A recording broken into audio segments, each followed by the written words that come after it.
Ladies and gentlemen, thank you so much for joining us for our digital wellbeing webinar. It's great to have you with us. We know evenings are a very difficult time to get free for families. There's so many commitments and we're all, by definition, sleep deprived and time poor. So thank you for joining us. We're really pleased to be able to put on this webinar. We've had the support of the Department of Local Government, Sports and Cultural Industries for a while now, and we really appreciate that ongoing support. And this series is also being supported by Lottery West. I want to begin by acknowledging that I'm coming to you from Whadjuk country. You may be somewhere else, but many of you, I suspect, will be on Whadjuk country too. So if I can begin by saying, Nagala Kadich, Whadjuk Mort, Kin Karak Nijabuja. So just acknowledging that I'm on Whadjuk land, but also beyond that to pay our respects to leaders past, present, and those children who are emerging leaders. So thank you so much. We're going to jump straight into content from here, and we hope you enjoy it.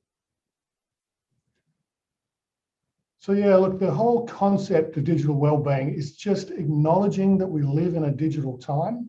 We live in a time of heightened technology, and really taking the time to think through how we want that to work for us in our family life, rather than becoming victims of it. So in terms of that balance, Nature Play did a survey of 1,000 parents a couple of years ago now, and we asked parents how their kids were using their time in a standard week. And what we found out, as you can see, is that there was about 26 hours out of the week, which was about 40% of the children's waking time was spent at school, about 20 hours on screens, and about 6 hours in outdoor play. And only 55% of parents said that their kids were playing outside every day outside of school. And every single parent, bizarrely, out of 1,000, said that screen use was their #1 barrier to other kinds of play in their mind.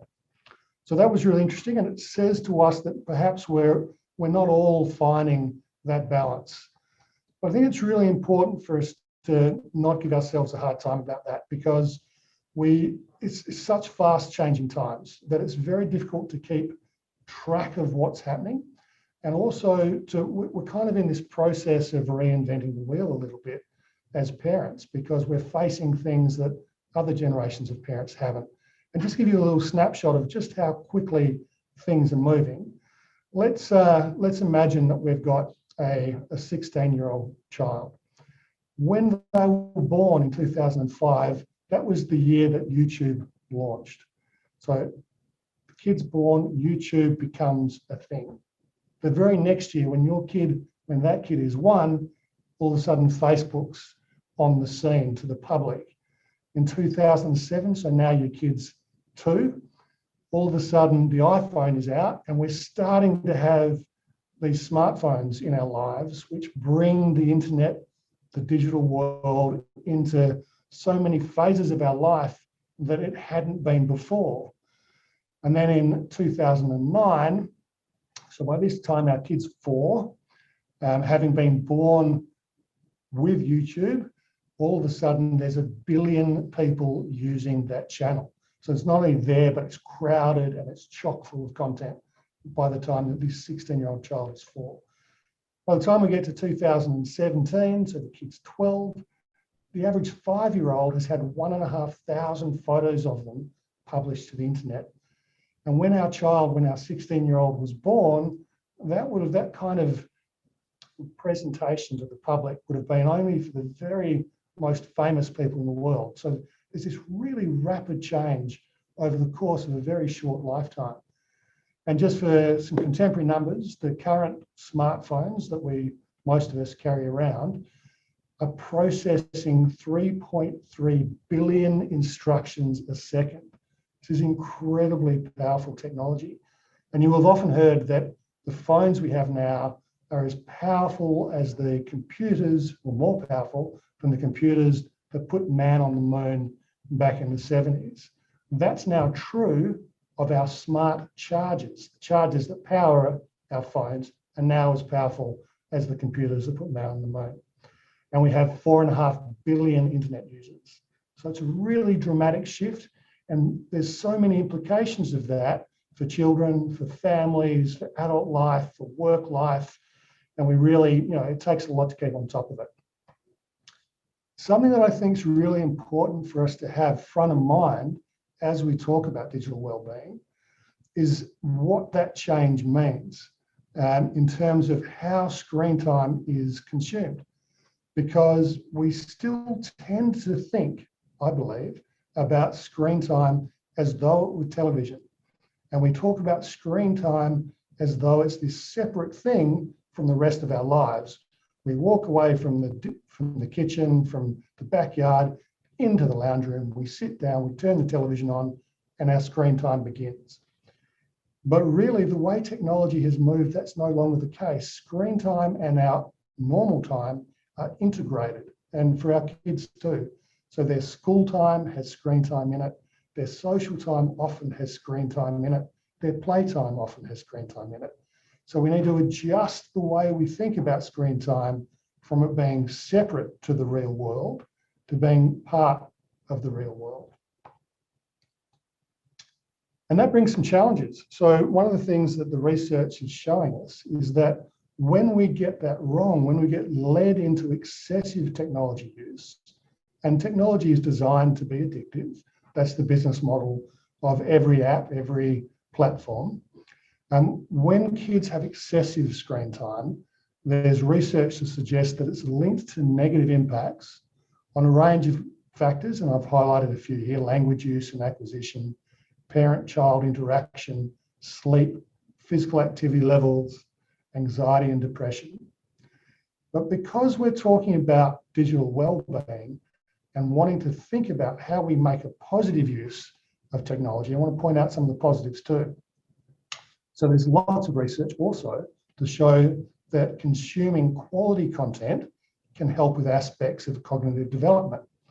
And we know that active games, and there's a growing number of them, like Wii Fit and others, and we'll talk about that a bit more later, are much better for our children's physical selves than the sedentary versions of games.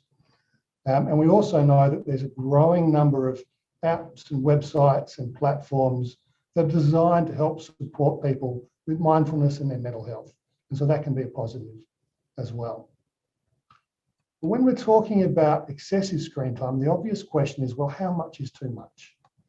And I love this quote from the World Health Organization, which I think sort of encapsulates the broad story here.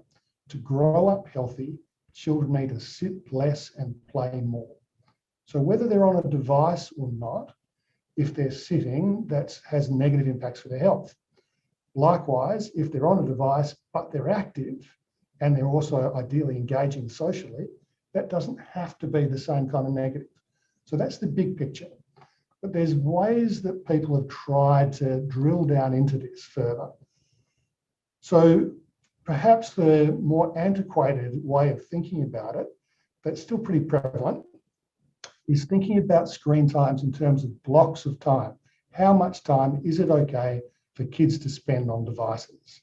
So the Australian Health Department has guidelines on this, and they say that from birth to 2, children should have no electronic media at all. And then from 3 to 5, they should have less than 1 hour per day. And from 5 to 12, it goes up to 2 hours. But again, I think this is still very much from the sort of television version of screen consumption. And, the way kids are using screens, it probably doesn't fit with modern reality in a particularly useful way for parents. Some countries around the world and organisations in every country are starting to think about screen time in a different way. I first came across this in Iceland, where the official government policy has shifted from counting minutes to looking at children's broader well-being. It's also something that I've noted that the Telethon Kids Institute talks about on their fantastic website, where they also talk about digital well-being. But in this new approach, the core idea is that rather than being a timekeeper, that parents shift their focus to really observing their child's whole development and their whole well-being. And ask yourself, instead of how long have they been on YouTube, Ask yourself questions like, is my child sleeping enough? Are they physically healthy? Are they engaged with school? Are they connecting with family and friends beyond the online world, in the real world? And those two things we know are starting to merge a bit. And are they enjoying a variety of interests, not just getting locked into a single kind of game? And are they using quality content when they do that? So that's a very different way of thinking about it. And if the answer to those questions is no, then they're not sleeping well, and etc., then screen time is something that you really should look at and determine whether it is, in your view, the person who knows your child the best, a contributing factor.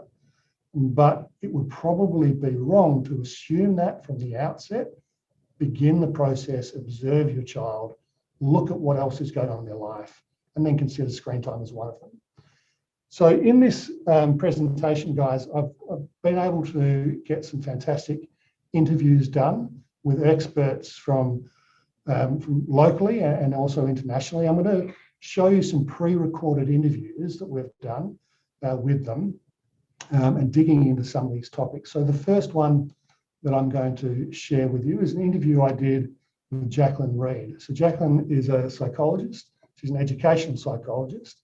She's a Churchill Fellow. She recently did a Churchill Fellowship looking at the role of governments and schools in supporting children's mental health. She's been a school principal. She's really well versed in the practicalities and the impacts of screen time on children's health. It's a challenging thing, isn't it? Because we live in such a digital world, and particularly now where our screen time isn't just the time we sit on the couch in front of the television. Screen time can follow us everywhere we go. That's right. It's really embedded in lots of different areas of children's lives, including their education. Have you got any thoughts on ways that parents might try and manage that and things for them to look out for? I guess what you've said is true, because for academic purposes and education purposes, our children and young people need the screens, need access to be able to research on the internet and and write up their assignments or whatever. So I think parents can, I guess, start by explaining the consequences to their minds, to their bodies, to their friendships, perhaps, of extensive time. And I think extensive screen time, but also they're the perfect role model. If they're telling their children, they're limiting time, if they have set times like you're allowed to go on for, half an hour after you've finished your homework or after you've taken the dog for a walk or something, having schedules and times and timetables and things like that are great. But if parents don't become good role models, then it all goes out the window. So I think it's setting some standards within the household. As I said, explaining the consequences of too much time, having a digital detox. For this weekend we're not going to be on our equipment. We're actually all going out. We're going to be doing an activity or going to Adventure World or doing something, and having I guess rules and regulations around, you don't watch TV when you're eating, or we don't have the television on, the background noise, because all of those things make a child get used to having the noise or the television in the home setting. And it's setting up an expectation that it's always going to be available. So, if you can negotiate with your children about when they can use it, for how long, what they're actually using it for, emphasis on the educational aspects and that sort of thing.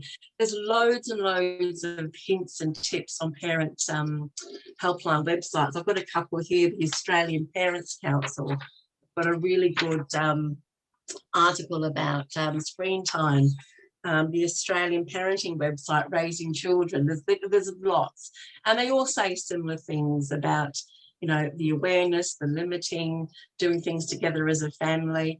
And I guess when you look at the perspective of reducing that time, the quality of the interaction between the parents and their children improves as well, because they're not sort of sitting side by side on the couch or doing, on the phone to friends or whatever. They're actually having that time to interact together. So, and as I said earlier, that's really good for language development in children. Yeah. I'm just, the basic things. I think one of the things that I think it would be useful for parents is to know when is too much too much. What do I look out for in children? What are the signs? And there's a couple of these parent websites actually list. Go through this checklist and see if this fits your child. Are they not showering as much as they should? Are they not sleeping? Is their behaviour deteriorating? Are they becoming more irritable? All these types of things that sort of may show parents when there's more of a severe a case of too much screen time. So I think from the parent perspective and family perspective, there's a lot of resources available online just to go through and give them some ideas about what to look for and how to remedy some of that. And the positives, though, about screen time is you can still use that to be a family time, playing those action games and exercise games, together as a family. It can be a good conduit to spending that time together. But it's like everything, isn't it? Like chocolate, like red wine, everything's in moderation. And I guess it's about being informed and knowing the consequences, knowing what you can do about remedying some of those, and then looking for the alternatives. And like we've been talking most recently about being outdoors and the purpose and the wonderful gift that nature gives us, and the psychology around that being in nature can help us with depression, anxiety, lower blood pressure, and all those psychological and physiological things too. And that's just reminded me, because some of the research was saying that those children who are on screens for a long amount of time can actually develop anxiety and depression. And there's been links now to adult dementia. So, it's really something that a family has to sit down and talk about and decide how they're going to be running it, within their home. Is part of it, do you think, identifying the things that are important to you as a family separate to technology? Do you think there's value in thinking through what are the things we really want to do together? And, screen time might play a part in that one. I'm sure for most families, there's lots of other things that are on that list. And it's hard because you look at, our life is so busy and communication is so quick, and you've got both parents working, and you come home and, mum's rushing to get the dinner ready, or dad's rushing to get the dinner ready, or whatever, and you might plonk your young children in front of television because they're safe, because they're not wandering outside, and it's something that can occupy them. And so, it's hard for us to be so cut and dried, and it's understanding a family situation. Every family is going to be different, and there may be even cultural, religious impacts as well. But I think what you said was really important. Concentrate on what's important to you as a family, and what do you value, and and what. And it may be, and this sounds all very I don't know, Enid Blyton, where you're sitting down with your children and each other and working out what's important. And some of the solutions are quite easy. We know during the COVID that the people that were out walking, there were so many more people out walking and playing on equipment and being outside together with friends and family. So it's all about deciding what's important, I guess. And that the solutions aren't always difficult, that might be right in front of you. And I think it's about informed choices. It's understanding the pros and cons of screen time, the pros and cons of going outside and being in nature and whatever. It's then you can make an informed choice. Then you can say to the children, all right, we're going out for a walk, off the screens, we're going out. And this is going to be good for us because it's going to help, relax us and help our muscles and, whatever. It's understanding and making informed choices. So in terms of finding that balance and making that decision as a family, like Jacqueline was talking about, there's something that we talk about in Nature Play that we think can be quite useful. And it's this concept of R&B, we call it. So there's 2 R's in the R&B. So it's reduce and replace. And then the B is balance.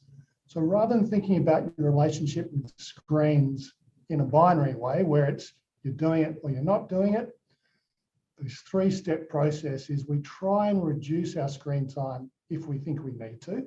And if you're like me, you probably do. And that can be hard. And there's different strategies we can employ to do that. But secondary to that, you can also still have screen time, but replace some of the sedentary screen activities with more active screen activities. So there's a lot of really good outdoor apps. There's also a lot of really good cognitively or mentally active technologies out there. And either one of those can have a real positive contribution to your life. So you reduce screen time generally, then you try and replace as much of the sedentary screen time with active screen time, mentally and physically. And then the final thing, which is the really fun bit, is balancing your screen time with those other things, those other important things like being physically active, being together, and engaging with the world, the non-digital world around you. So we have the first part of that is to reduce. So a really important part of reducing screen use, if you choose to, is making a family media plan. And this can be a really simple exercise. It's really just a case of sitting down, talking to your kids. It's actually a good idea to talk as a parenting unit, if you are a parenting unit, first, so you get on the same page.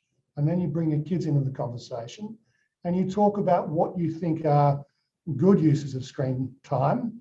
What places might you want to exclude it from? What times might you want to do other things? And make some notes. And you can build that out. There's a fantastic tool I'll show you in a minute for doing that. You also want to be thinking about parental screen time because parents, our screen time counts in this whole equation too. And being available to our kids when they're with us and not being distracted by the technology is really important. And we want to watch out for those signs that our kids might be getting too much screen technology where it can start to become toxic, as too much of anything can. And ultimately, if we want to reduce screen time and those other things aren't working, we can actually put in controls over the individual devices and our Wi-Fi connection if you need to. Just in terms of family media plan, Telethon Kids Institute have recently launched a really fantastic app. It's called the Beacon app, and you can find it in both stores, Apple and Android. Lots of really good information in there for parents and for families generally around negotiating the screen issues. But there's also a tool in there for creating a family media plan. Just a step-by-step process, a way of coming together, having a strategy, getting it down, and then working from there. One thing I thought would be useful, just to give you a quick snapshot of some of the signs of when screen time is becoming toxic. So what are we looking for? What are some of the things? And Jackie mentioned some of them. But some others are, if your kid's tantruming when the device is taken away, and not just a brief emotional response that settles down with conversation and with a small bit of calming, when the kid really is in quite a state from when the device is taken away, that's a sign that there's a dependency starting to develop. When a child calls for the device when they're upset as a pacifier, that's another sign that the device is starting to take a place in their life that you probably want to maintain as the place for human relationships, as caring human relationships for your child to go to when they need to be calmed. Poor sleep patterns is a classic, and with the sleep patterns, it's important to know that the light, the blue light that emanates from screens, from screen technologies, delays the onset of sleep by 40 minutes.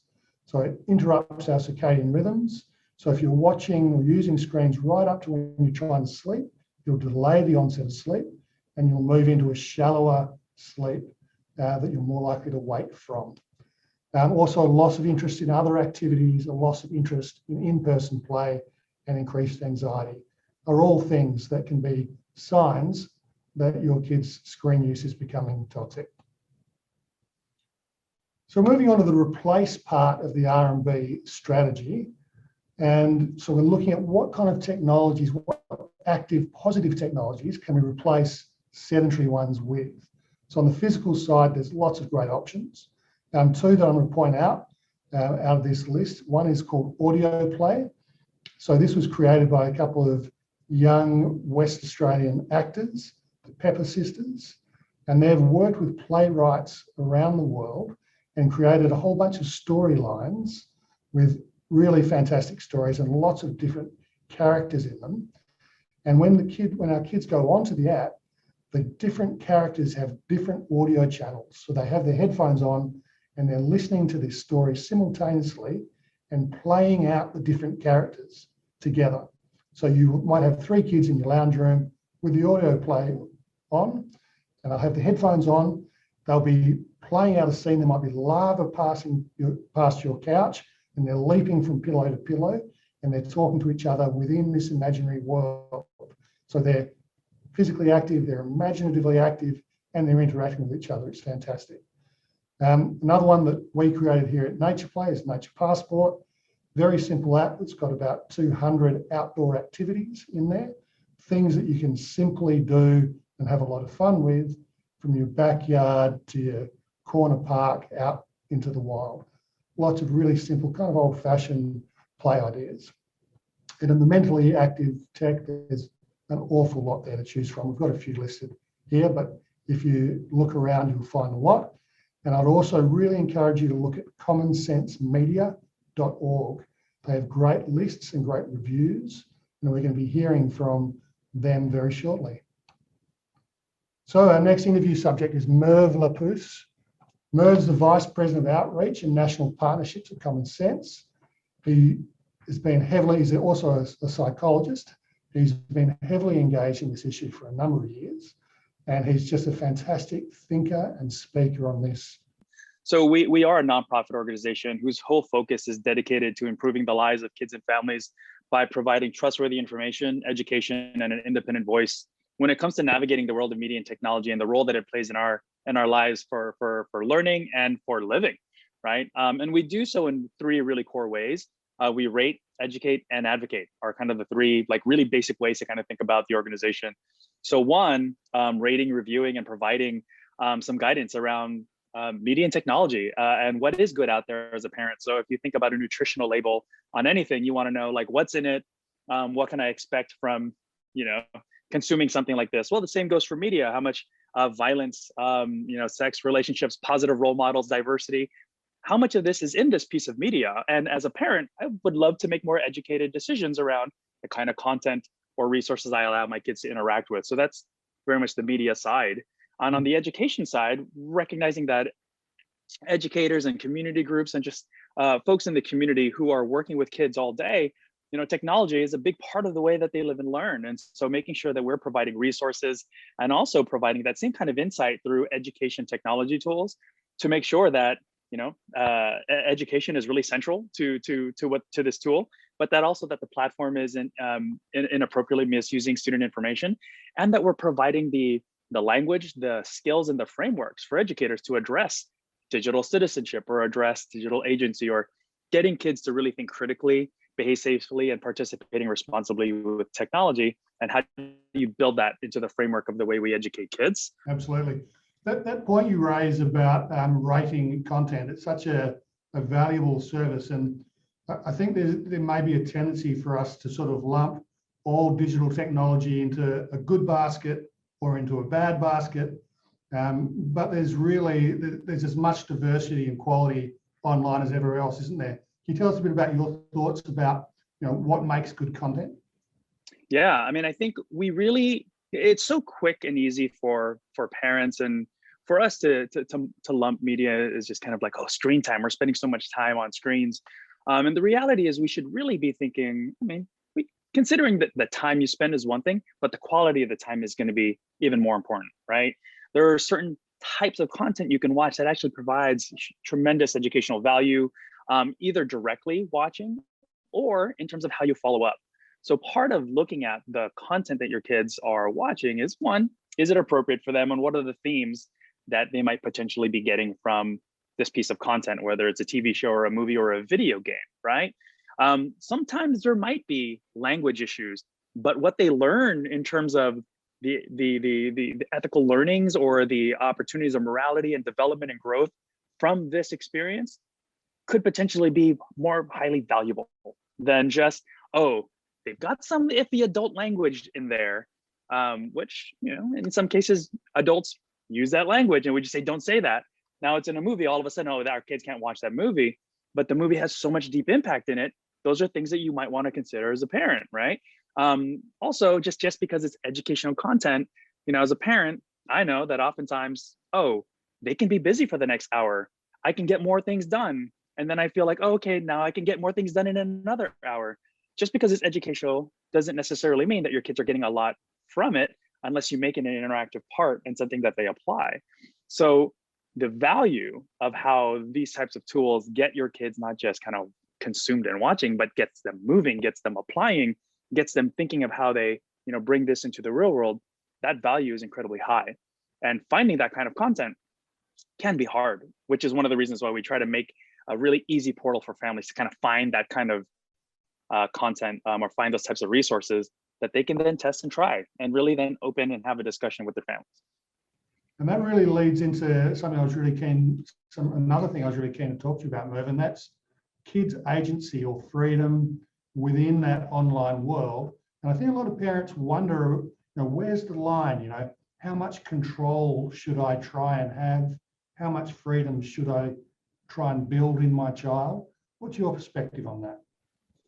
Well, I mean, I think so. I've got two little ones myself, an 8 and a 10-year-old, young, strong, powerful girls with big personalities. And I've already established kind of their own voices. So, I mean, I look forward to what the teenage years will bring me, right?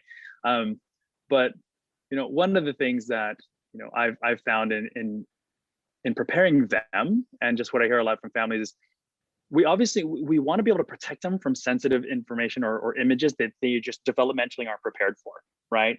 So there is some of that, you know, maybe setting up certain filters and setting up things to just, as best you can, prevent some of the inappropriate content from just seeping in very effortlessly. So that means understanding your privacy settings, understanding settings in general on your own devices, understanding how to set up, you know, potential kind of privacy walls or firewalls. But, you know, we can't operate assuming that if we just hide it from them, that they'll be prepared to address it in the future. That's not reality too. So really being able to, again, developmentally, just knowing where your child's at, like starting to build in those conversations and letting them know that when they run into something, you know, the first place that you can go is going to be to me. And it's because when you come to me and when we talk about things, we're going to talk about solutions and how it's making you feel, not about the fact that you no longer should be in that space. That could very well be what happens because it's just not appropriate for you, right? Yeah. But providing that opportunity for them to kind of discuss and share where they're at and where they're coming from, it's more about preparing them to see that when things make them feel uncomfortable or they hit a situation where it's like, you know what, this doesn't feel right for me, they know that it is okay to turn off. They know that it is okay to vocalize or share that something was uncomfortable. I don't know what to do. How do you help me through this? And as a parent, then being able to say, okay, this is what I'm hearing. This is where you're at. What are the spaces where you feel comfortable already that, you know, you can continue to be in? What are the spaces that maybe we need to make adjustments to?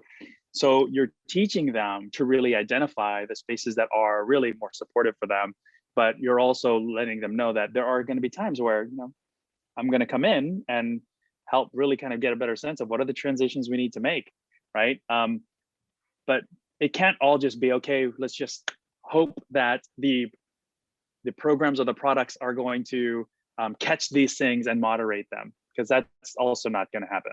You know, in many cases, too much is going on online for them to catch inappropriate content or language and things that your kids will run into, right? So as much as you want to be able to provide them the opportunity, you need to also give them a framework of expectations. But know that they've got, you know, they've got some say in it, but as a parent, your goal is to really kind of guide them through how to capture the good things and stay away, hopefully, from the challenging things. Something I think is really powerful about that way of approaching it, Merv, is that those skills and those conversations and that sort of developmental pathway, that's applicable through your whole life in every situation your child finds themselves in. And it's not kind of segregating out the online experience from the rest of, you know, the way you think as a family about the world. Yeah, I mean, because I think it's the tools that we have right now are so effective at helping us to be fast and helping us to be, you know, quick and almost chunking things. But sometimes, and in many cases, we need to be able to stop and be able to think critically about, okay, what does this mean to me? Why do I want to send this, share this, watch this? Who is it going to affect? What can potentially happen if it goes in the wrong directions? That's all part of growth and development and thinking critically. And that's not necessarily a natural part of the way that kids think so young. If anything, that doesn't really develop until your 20s, really. But yet we're giving kids power in, you know, a handheld device, and in many cases more power than it took for us to land on the moon, now on a single device, handheld or on your TV sets. So it's critical that we really think about empowering them with these kinds of conversations and recognizing that this is how an algorithm works. Here's what it's potentially going to lead you through. You know, when you ask me for permission, it doesn't mean I'm going to say no. You know, it means when you ask permission to watch YouTube, what are you going to watch? Why do you want to watch it? Do you know why I'm concerned whenever you go on YouTube? Yes, because of this. Well, great. So when you see those things, let's make sure to steer away from it. I'm giving them now the tools, and I'm giving them the language to be able to address these issues when it comes in front of them. But, you know, if we just say, oh no, you can't go on, there's so much great content on there that I know my kids have learned from. But I know how it works as a platform. So there's a lot of content that is not right for them. And it's giving them the tools to steer away or turn it off. And that itself could be empowering, right? Not that they have access to it, but they know that there's power in saying, not for me, and moving on to something that is for them. It'd be fantastic if you could give us just a little bit of a walk through some of the elements of what your site offers. All right. So easy way for folks, for families and you know, educators and anyone out there to come to the site is just commonsensemedia.org or commonsense.org. Either way, it'll come directly to this website. And you'll see, depending on what you're looking for information on, separated for parents, for educators, and for advocates as you're looking to kind of support the kids that are in your life. Now, for parents, really high level, you're going to easily see what are some of the big media pieces that are coming out this week. Oftentimes, you know, families, especially right now, how do we engage our kids through different shows that might be of interest to them? Well, we look at it much like, again, a serial label. You can click on any of these titles and it'll give you a sense of appropriateness for age, and then also kind of give you that nutritional label breakdown. If you just skip this, to go in, it's going to let you know that there's an opportunity to become a Plus member. That's, you know, really up to you, especially if you're going to be a power user for this. But let me go ahead and just kind of sign in here just so I can get you into it. It is free though. So just know you can come to the site and view this content, and it is free. But once you do sign in and then you find a piece of content or a review that you're interested in, here's what it looks like. General idea, this particular one happens to be good for families, and they got that particular label. You'll see some media pieces, and then when you scroll down, you'll really see, what am I going to expect to see from watching something like this with my kids? How much violence, consumerism, drinking, drugs, positive role models? What do I need to know? How can I have conversations about this? And what do parents and kids have to say? A lot of kids actually will come onto the site and give their own review. You know, this is right on. This is perfect for kids my age, or actually, I think this is for kids that are much older than me. Here's why. So great information here that you can use as a parent.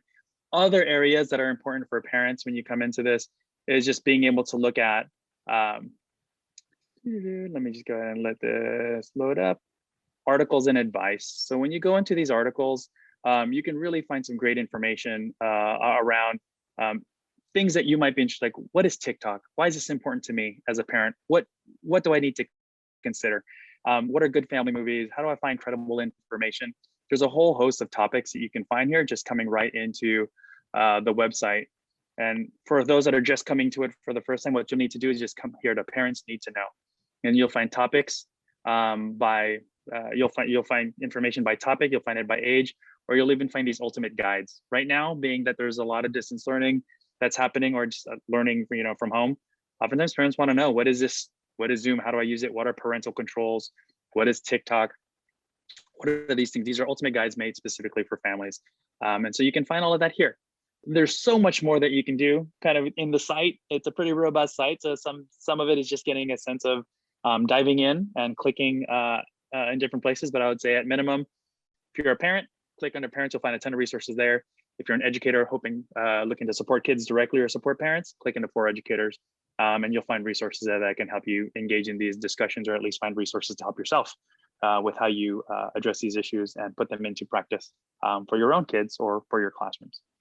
Are there any other sort of high-level takeaways that you'd like to leave with our viewers when they're thinking about digital well-being and moving through a digital life with their child? Yeah, I would say one is just remembering that you're the primary role model for your kid. As much as you might think that it's who they follow on Instagram or whatnot, really you're their primary role model. So how much time are you spending watching, working, engaging on social? It's so quick for families to be able to say, you're spending too much time playing video games, or you're spending too much time doing this. And we don't stop to really take some of that into our own account. I would also say that it's really easy to say, oh man, we spend too much time, or we need to think about screen time. But screens and technology have become such a big part of the way that we work, live, and play. What you can consider doing is really figuring out, what are the times we hold sacred? What are the times that there are no screens, where it's just about, we can commit to, if we can't have a meal together, that they're device free. If we can get out, that we find that hour that we all get out. And those are things we can hold sacred. It's hard to say, we're only going to spend 4 hours of time on a screen. Well, that's hard because like I mentioned, it's just so much a part of everything that we do, right? And then also recognize that we can say that right now is kind of a different time, but really it's going to shape the direction that technology plays a role in our lives. So lead gracefully, recognize that we're all going to make some adjustments and recognize that the challenges will persist, but really being open to kind of have those conversations and discussions, and recognize that if we make a mistake, it's about the way that we resolve them and the way that we move forward, not necessarily the quick take it away. Again, depending on the heightened issues, got to take it away. But for the most part, especially as you're thinking about the way you communicate these things with family, having that open discussion, understanding what agency can mean for your child in the way that they make those decisions, and how do you apply that in the way that you parent, those things could actually go together in support of each other.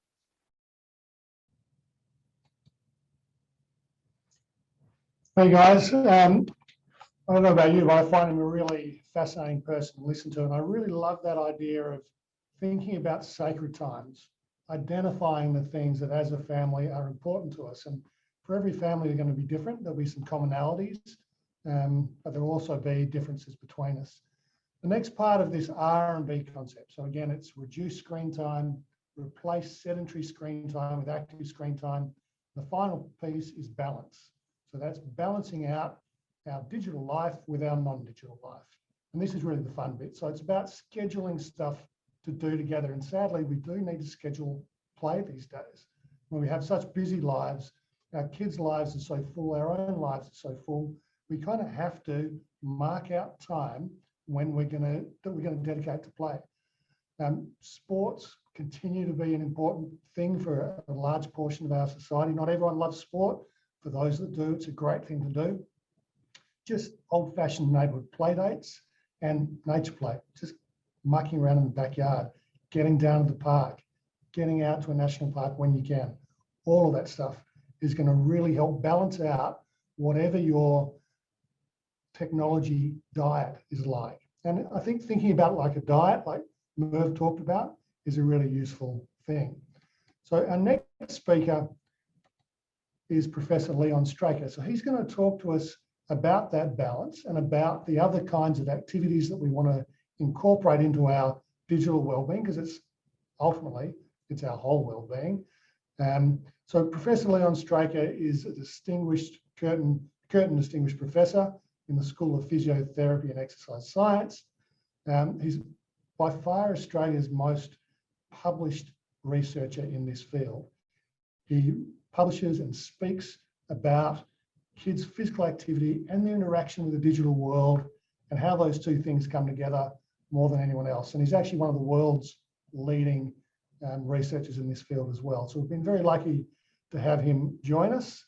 Professor, in your perspective, is screen time necessarily a bad thing for children? Yeah, no, I don't think screen time's good or bad. It depends on how much screen time and what type of screen time. So children need a balance of activity and rest.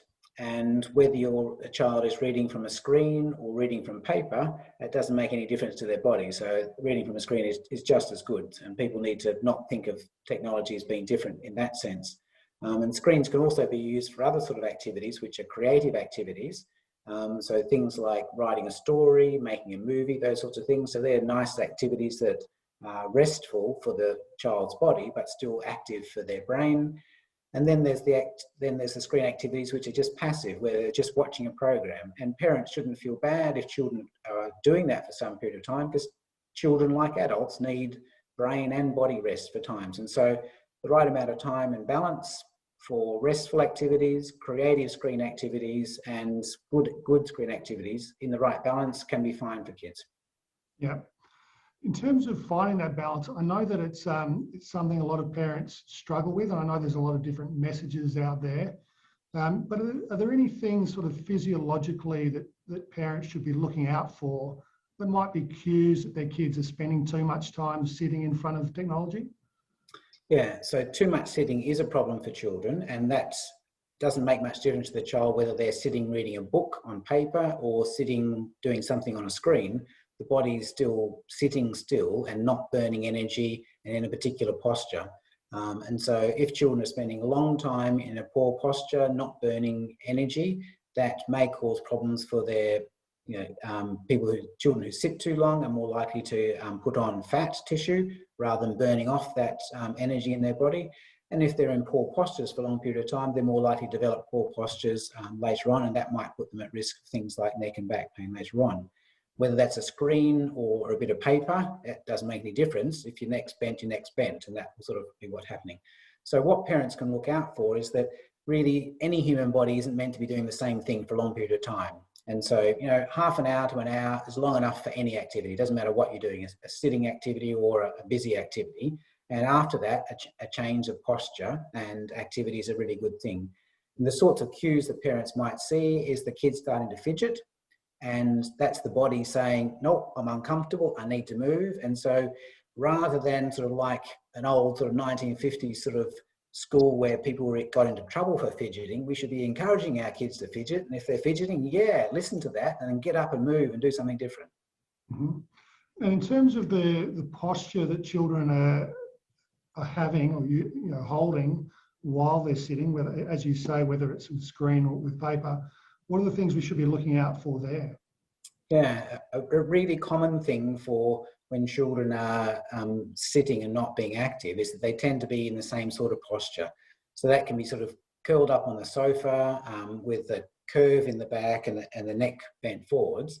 And really what you're trying for in anybody is to get a good balance of postures and activities. And so one of the easy things that parents can do is encourage their child to lie on their tummy on the carpet and have their book or their screen in front of them. And that's making their back curve upwards and their neck curve upwards, as opposed to curving forwards, which it tends to be if they're on the sofa. So, off the sofa and onto the carpet. And after a while, that will be uncomfortable and they'll get up and move. And that's fantastic. You're wanting that variety. Yeah, fantastic. Thank you for that. And I suppose in terms of the balance, the next step in that balance is the physical activity and the more vigorous movement. How important is physical activity for growing bodies, Leon? Yeah, it is absolutely vital. Probably the best gift in terms of promoting physical and mental health that parents can give to their kid is to give them a love and engagement in physical activity. So it has so many benefits for a child while they're a child, but also in establishing habits that they'll carry through for their whole life. And what kind of physical activity do kids need? What's the balance of activities that we're looking for? Yeah, that's really great. And you can think of physical activity a bit like food. You know, there isn't just one type of food. There's not just one type of physical activity. And the sorts of physical activity that children need give different sorts of stimulus for the body and brain to develop in different ways, all of which are needed for a well-rounded development of a child. And so, for example, children's physical activity needs to be quite challenging, appropriate to their level of development, but challenging them. So different heights, different levels, uneven surfaces. And what that's doing is it's making their brain develop and work really hard to work out, okay, how do we control this fantastic body with all the muscles and bones so that it can move smoothly and with good coordination so they don't fall over now. And so challenging difficult things that's just right for the level of the child is a really important type of activity. Another type of activity is sort of stuff that you might think of as strength. And so something like a child pulling up on a monkey bar or a tree branch to climb up a tree, or jumping off something so they land hard on the ground. There's forces going through the body and through the muscles and through the joints, the ligaments, and that's critical for muscles and bones and joints to develop well. To give you a sort of an example which children don't usually experience, but in the future they may well do, in space flight, where there's zero gravity, we don't get those forces on our bones just from walking and jumping. And so astronauts lose about 1% of their bone and muscle each day unless they do some special activities to try to put the stresses through their body. And so kids need those normal everyday stresses of running around, jumping, climbing to build up the strength in their muscles and bones. Then the other part of the activity they really need is huff and puff activity, where it's making them breathe hard, it's making their heart pump fast, and that's helping their lungs get better at pulling oxygen in and pumping CO2 out, and their heart's getting better at pumping that oxygen and the sugars and fats that we absorb from our food through the blood to the muscles where they're going to be used, and then taking away the waste products from the movement that we create. And so they're the sorts of activities that children really need, so they're developing all the different parts of their body that go to making someone be able to be physically active as a child, but also all through their life in the future. Yeah, so do those activities and the impacts of those activities on the body, do they last beyond childhood, do they? So bone is a good example of this. Your peak amount of bone in your body, males get around 25 and females get around 20, say. And during childhood, and especially during adolescence, when adolescents are growing very rapidly that's when they really need good nutrition, but they also need lots of physical activity, because the body is responding the whole time and builds the bones to the length, strength, shape in response to all the stresses that are putting on them. And so if we took a child and put them in a spaceship where there was no forces on their body, they wouldn't grow muscles and bones in the same way that we expect humans to grow muscles and bones. And so those two times of childhood and adolescence are just critical, because sadly for us adults, after 25, it's all downhill. We are losing bone the whole time. We're rebuilding our bone the whole time, but we're losing a little bit every time. And so if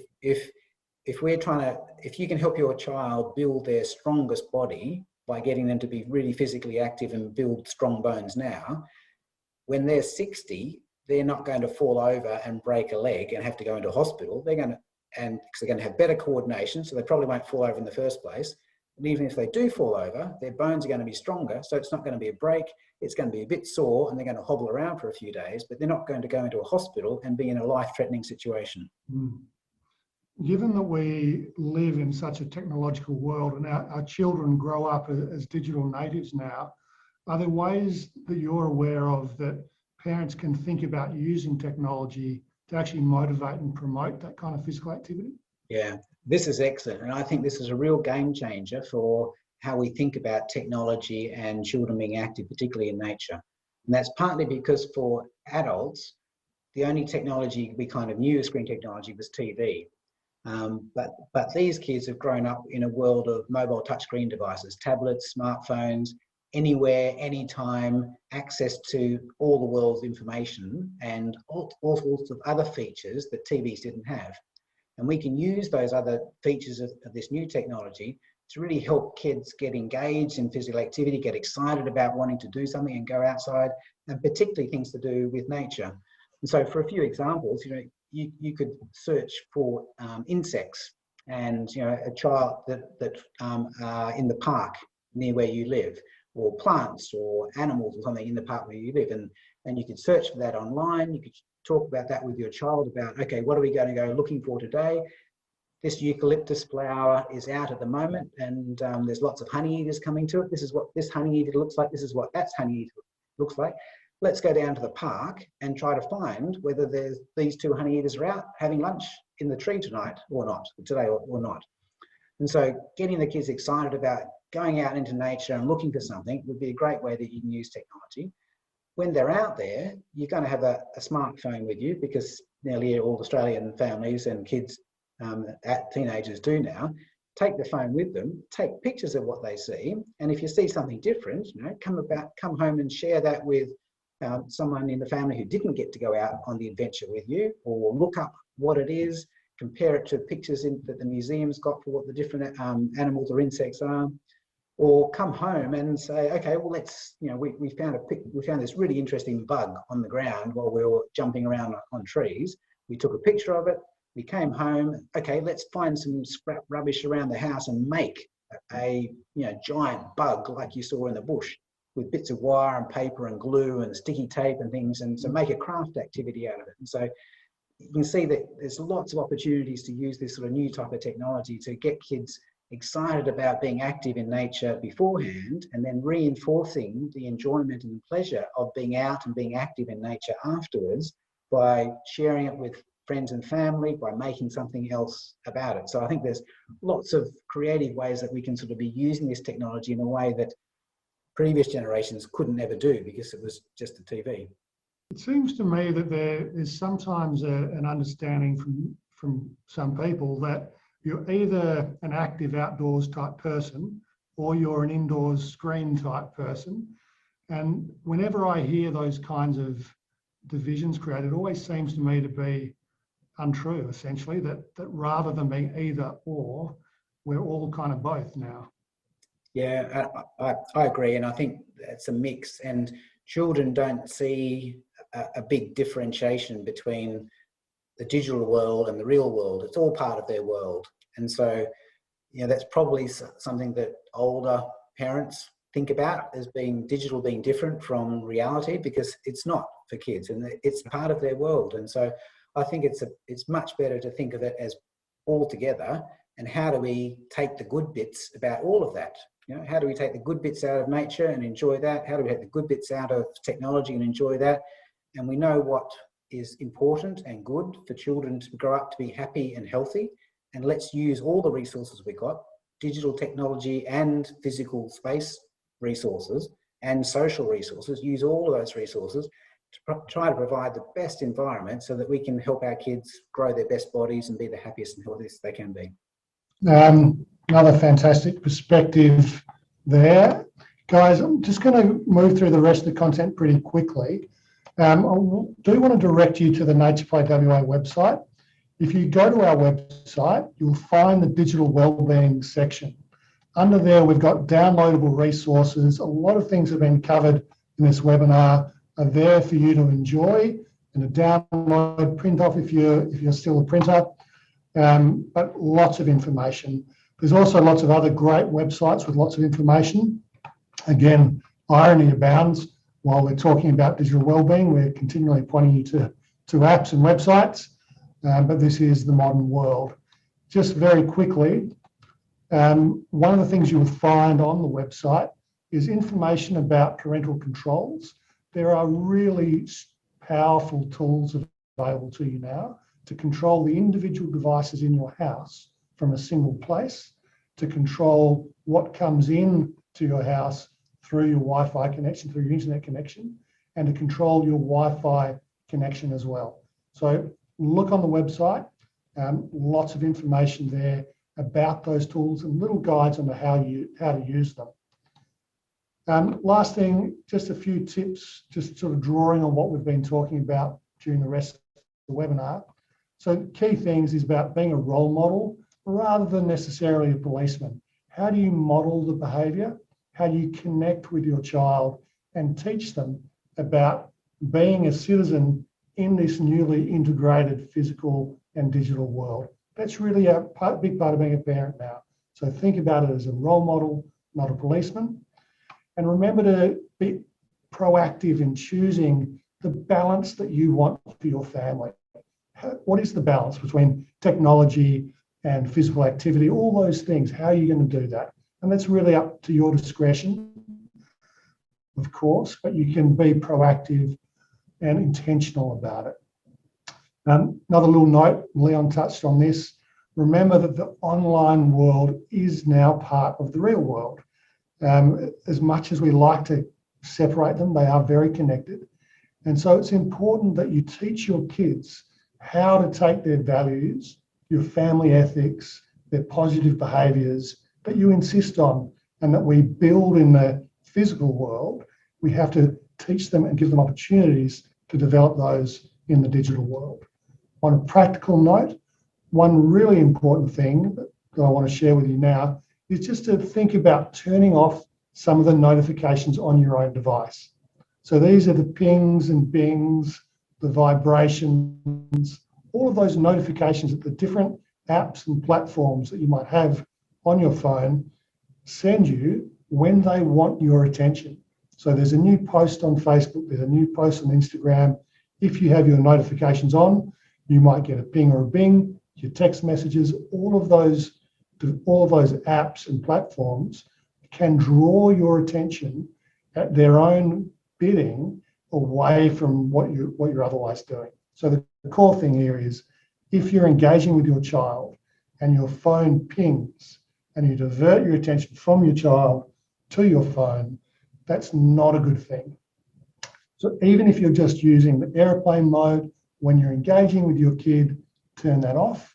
But ideally, take away some of those notifications so that you're engaging with the device when you choose to. You're checking your platforms and your messages when you choose to, not when your device is telling you to. That's a really important thing. Another really important thing is to switch off at least an hour before bed. So that'll get, there'll be less impacts on your sleep. So with your children, when you're organising when their screen time will be, it's much better to have it in the morning than in the afternoon or the evening. Choosing quality content is really important. Setting rules around postures on device. So really encouraging that what Leon was talking about there, lying on the tummy, leaning back and looking at the device. That's a really positive thing. And the last thing, and Merv really nailed this, I think, is focusing on those sacred times. So have it less be about policing the screen time and more about building in the times that matter. We're going to leave now. We've got a 2-minute video that totally at your discretion, of course, just a bit of fun around this issue, something we created a few years ago. I'm going to put that up now, but for the time being, thank you for joining us and see you again.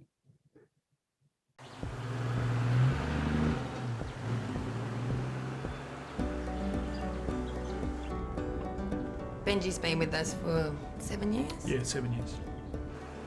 We've had him in an enclosure in an area about 4 metres by 4 metres.